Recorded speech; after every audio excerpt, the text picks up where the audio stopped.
এই গাড়িটি তেল কিন্তু এনেছে ডিপোকে দেওয়ার জন্য, এই গাড়িটি ওরা আনলোড করতে পারছে না, কারণ ডিপোগুলোতে জায়গা নাই। জায়গা না থাকা সত্ত্বেও পেট্রোল পাম্পগুলোতে আপনারা গিয়ে দেখানো হাহাকার চলছে, কেন আমরা তেল দিতে পারছি না, আমাদের কাছে তেল নাই। এখন কেন আমাদের কাছে তেল নাই, ডিপোর কাছে তেল আছে। বাংলাদেশ পেট্রোলিয়াম কর্পোরেশন ডিপোগুলোর উপরে একটি দৈনিক কোটা ওনারা আরোপ করেছেন, এর উপরে ওনারা তেল দিতে পারছেন না। এখন এই কোটাটা যেভাবে আরোপ হয়েছে তার দরুন কি হয়েছে যে একটি পেট্রোল পাম্পের ভাগ্যে 1500 লিটার 500 লিটার এরকম বিক্ষিপ্তভাবে সংখ্যাগুলো পড়ছে। আমাদের সিলেটে 5000 থেকে 9000 লিটারের দুই ধরনের ট্যাঙ্কারই আছে। এখন আমি যদি ট্যাঙ্কারটা অর্ধ ফুল করে নিয়ে যাই, অর্ধভর্তি করে নিয়ে যাই, তাহলে যে পরিমাণ জ্বালানি আমি কমিশন পাবো তার থেকে আমার পরিবহন খরচ বেশি হয়ে যাবে। এই ক্ষতিটি পেট্রোল পাম্পের কোন মালিক স্বীকার করবে? সবার তো পুঁজির পরিমাণ সমান নয়, এই জন্য ওনারা তেল উত্তোলন করতে পারছেন না।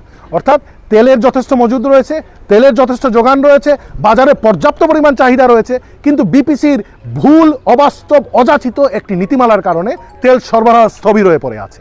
আমরা এর বিরুদ্ধে কথা বলার জন্য এসেছি। সিলেটে কোনো পেট্রোল অকটেনের কোনো সরই নাই, কিন্তু যে পরিমাণ সিলেটে পেট্রোল অকটেন আছে সারা বাংলাদেশ 90 ভাগই যোগান হয়, তো 10 ভাগ আমাদের বাইরের থেকে আমদানি করা হয়। কিন্তু এই পেট্রোলটারে আমরা আজকে সিলেটের বা সরকারি অতি উৎসাহী যারা সরকারের মন্ত্রণালয় আছে বা বিবিসি আছে, এরা এগুলা নির্দেশনা ফেলাই দিচ্ছে, কিন্তু ডিপুর অতি উৎসাহী ডিএস আছে, ডিএম আছে, এরা কিন্তু এই তেলটাও সরবরাহ করে না, মানে আমাদের গ্রাহকের কাছে সরবরাহ করে না। সিলেট তেলটা সম্পূর্ণভাবে মজুদ আছে, আপনার পেট্রোল অকটেনের কোনো চাহিদা অপূর্ণর মতন কিছু না, সম্পূর্ণ চাহিদা মতন আছে। এখন বিবিসি একটা নির্ধারিত করার কারণে আর কি ডিপুগুলি দায়বদ্ধ হয়ে গেছে, দিতে পারতেছে না। পেট্রোল রাখার জায়গায় কিন্তু গ্রাহক পেট্রোল পাচ্ছে না, ঈদের সময় মানুষ পেট্রোল পাচ্ছে না, মানে মানুষ কত একটা পরিশ্রম আছে, পাম্পে গিয়ে মাইট করতেছে। আমাদের দেখেন উত্তরা পেট্রোল পাম্পে একটা শ্রমিকরে ছুরি আঘাত করছে পেট্রোল না দেওয়ার কারণে, এরা তো ডিজেল না, পেট্রোল না দেওয়ার কারণে। কিন্তু এই যে ডিপুগুলা পেট্রোলগুলা কেন এই যে ট্যাঙ্কির মাঝে রুট করে রাখা হইলো? সিলভার টিপ কন্ট্যাক্টে তৈরি নিরাপদ ও নান্দনিক ক্লিক সুইচ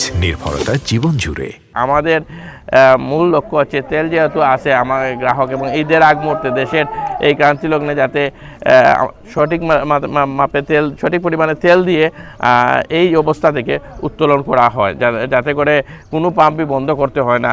দেখেন, একটু আগে আমরা দেখিয়েছি কিভাবে পর্যাপ্ত তেল থাকা সত্ত্বেও বিপর্যস্ত ভুল বিপণন নীতির কারণে সিলেটের জনগণ ভোগান্তিতে পড়ছে। তো আমরা আজকে সিদ্ধান্ত নিয়েছিলাম, কঠোর ছিলাম গতকালকে থেকে, যে আমরা কেউ মাল উত্তোলন করব না। কিন্তু যেহেতু আমাদের সিলেটের 2 জন মন্ত্রী রয়েছেন, আমাদের নির্বাচিত জনপ্রতিনিধি রয়েছে, তাদের আশ্বাসের পরিপ্রেক্ষিতে আমরা আজকে সিদ্ধান্ত নিয়েছি যে আমরা আজকে মাল উত্তোলন করব। কিন্তু এই মাল উত্তোলন করলে ওই বিপর্যস্ত ভুল নীতিমালার কারণে আমাদের এখানে কেউ তেল পাবেন, কেউ পাবেন না। তো এরপরেও কোনো পাম্প খোলা থাকবে, কোনো পাম্প খোলা থাকবে না। চাহিদার তুলনায় অত্যন্ত সীমিত পরিমাণে তেল আসবে। তো যেহেতু আমাদের আশ্বস্ত করা হয়েছে যে সিলেটের উপর বা বাংলাদেশের উপর যে 25% কোটা আছে, এটি বিভাগীয় সরবরাহের জন্য নেমে 10% থেকে 15% আসবে। এটি যদি চলে আসে আমাদের অনেক সমস্যা লাঘব হবে। তারপরেও আমরা এই দৈনিক কোটাটা তুলে দিলে সাধারণ জনতার তেলের আর কোনো পেট্রোল এবং অকটেনের কোনো ঘাটতি হবে না। তো আমরা তাদেরকে সময় দিতে চাই আগামী রবিবার পর্যন্ত, ওনারা যাতে তাদের নীতি সংশোধনের সুযোগ পান, সাধারণ জনগণকে রোজা রমজান সুন্দরভাবে পালন করার সুযোগ পান।